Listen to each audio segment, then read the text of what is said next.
نفل منس کوي نو دا دعاګانې پکې غواړه په سجدې په حالت کې منسوسې دعاګانې کوه. صحابی دے ربیعہ ابن کعب رضی اللہ تعالی عنہ نومې دی، وی ابیت رسول اللہ صلی اللہ علیہ وسلم، ما د نبی علیہ السلام سره شپه تیره کړله. ډېر بختور صحابه نو، د نبی علیہ السلام سره مې روغه شپه وه. نو شپه کې خو مختلف مراحل راځي، روغه شپه مې وه ورسره، نو ما ورته د اوداسه اوبه م راوړلې، بې وضوئه د اوداسه اوبه مې وله راوړلې چې نبی علیہ السلام به اودس کوي. بیا نور څه حاجتونه چې کوم وو هغه مې ولم راوړل، لکه خدمت مې ورله کوه، شپه مې وه ورسره، ډېر خوشحاله وم، شپه مې تېروله، د اوداسه اوبه مې راوړلې، نور سامان مې ورلم راوړو. نبی علیہ السلام خدمت چې مې وکړو، نبی علیہ السلام راته وایي سل، پړه دې څه دي زه وغواړه، پړه دې څه دي شا به دعا وغواړه. ډېر بختور نه و. نبی علیہ السلام ورته وایي پړه دې څه دي شا به وغواړه، شابه څه غواړې بس شابه. وی نبی علیہ السلام راته ووایي نو ما سوچ وکړو، صحابه وی مونږ خو چې لا غواړو که نه، نو څوک خو سره اړو آخرت ملګری کوي نه، دنیا ړومبې غواړو آخرت وروسته غواړو. دام لا هوښیار سړی چې دنیا او آخرت دواړه وغواړي. صحابو به آخرت غوښتو، د دنیا به ذکر هم نه و. دی ووایي چې ړومبې لاړ شم حج لا کعبه وینم چې خدایه ډېر مال راکړي، او به بله پیاره به وایم چې خدایه ومې بخي.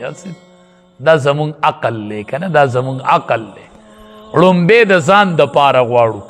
ګوره چې صحابي څه وایي، نبی علیہ السلام ورته وایي سل، څومره ښه موقع ورته میلو شوه چې د دواړو جهانو سردار خدمت یې وکړو، شا به وغواړه. هغه ورته وایي اسألک مرافقتک فی الجنه، الله حبیبه چې ستا سره په جنت کې ملګری شم، دا دعا راته وکړه بس، چې تا سره ملګری یم په جنت کې، څنګه چې نن ملګری یم چې داسې ملګرتیا مې د سره الله په جنت کې نصیب کړي. دقه دعا راته وکړه بس. نبی علیہ السلام راته وایي چې نور څه ووایه، نور څه م ووایه که نه. ما وی بس دقه غواړم، نو نور هېڅ هم نه غواړم. نبی علیہ السلام راته وایي چې دا غواړې چې ما سره په جنت کې ملګری شي؟ ما وی او نو قربان د امام الانبیاء نه داسې دعا یې ورته، داسې عمل یې ورته وښو چې ټول امت یې پکې شریک کړو. دا که اوس یوازې هغه ته ښودلی وی نو موږ ټول به ورته زیرېدلو که نه، چې دا خو دغه صحابي بختور و، نو موږ خو نه شو حاصل. نه، نبی علیہ السلام ورته وی که ما سره په جنت کې ملګرتیا غواړې نو زه درته د هغې دپاره نسخه ښیم. وی څو؟ وی ډېرې سجدې لګوه الله ته، ما سره به په جنت کې یو ځای یې انشاءالله، ما سره به ملګری. نو دا ټول امت ته تعلیم شو چې کثرت السجود، ډېرې سجدې لګوئ، نو ما سره به په جنت کې به زما ملګري شئ، ما سره به یو ځای شئ. نو صحابي ته وی بس کثرت السجود، سجدې ډېرې لګوه، ما سره به په جنت کې ملګری شي. سجده ښکلې سجده لګوئ. ښه علماو نه سجده زده کوي. امام الانبیاء چې به سجده لګوله نو په 7 اډوکو به یې لګوله.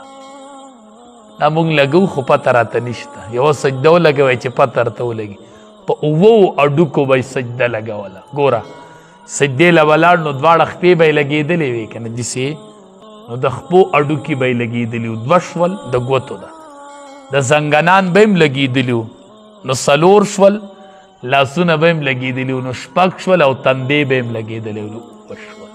په دې 7 به خپې به هم داسې لګېدلې وې، زنګنان هم لګېدلي، لاسونه هم لګېدلي، او تندې هم لګېدلي.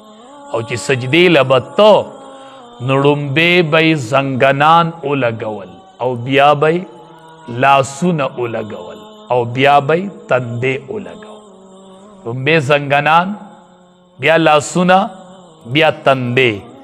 چې راپاسېده به نو ړومبې به یې تندې روچت کو، بیا به یې لاسونه روچت کړل، او بیا به یې زنګنان روچت کړل. داسې به امام الانبیاء سجده لګوله.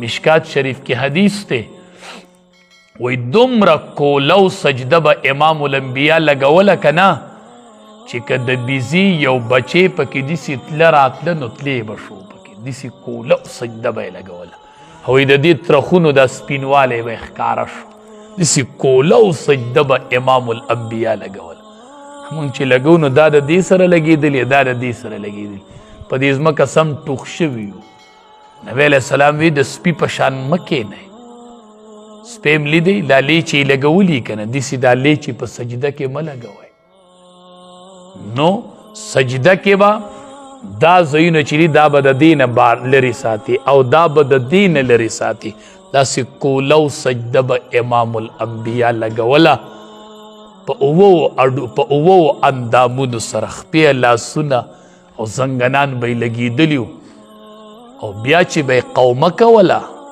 بیا چې به یې جلسه کوله زموږ منځ کې خو نه قومه شته او نه جلسه شته خدای دې رحم وکړي سمع الله لمن حمده لا ولاړ نه یو نبی علیه السلام چې به داسې یو رکن ادا که که نه چې ټول اندامونه به یې ځای ځای ته ورلل نو هله به یې بل رکن ادا که صحابي وایي ما پسې مونځ کو شاته وایي دا قومه او جلسه یې دومره وکړل که نه سمع الله لمن حمده پسې چې سړی ودرېږي دې ته قومه وایي دوو سجدو په منځ کې چې کیني دې ته جلسه وایي وی دای د روغ رکن عمره وکړل لکه څومره ټیم چې سجده کړې وه نو دومره ټیم یې بیا جلسه وکړله څومره ټیم چې رکوع کړې وه نو سمع الله لمن حمده دومره ټیم بیا امام الانبیا ولاړ